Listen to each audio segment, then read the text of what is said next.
Zoox, the Amazon-owned robo-taxi company, has big news. The company, founded in 2014, has announced that it will open its first-ever serial production facility.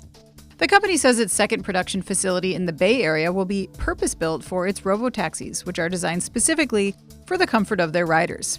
Located in Hayward, California, the facility will span 220,000 square feet. Described as not a car, rather a robo-taxi designed around you, the boxy Zoox can fit up to 4 passengers and uses AI to support the engineering behind a device meant to be safe and comfortable.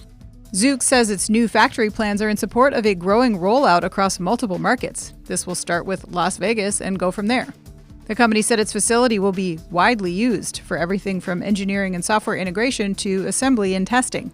Hosting these varied objectives will mean that the new facility fosters collaboration among teams. The production process will involve a lot of manual TLC, but the company is also employing robots for tasks like adhesive application and line transport. The ultimate target for Zoox is to produce 10,000 of its taxis annually in Hayward, and to do so sustainably. This reveal from Zoox has come at a time when Uber and Waymo have announced the city of Atlanta has been added to their driverless program, and Tesla has unveiled its first test taxis in Austin. Grandview Research estimates the value of the robotaxi market will exceed $40 billion by 2030.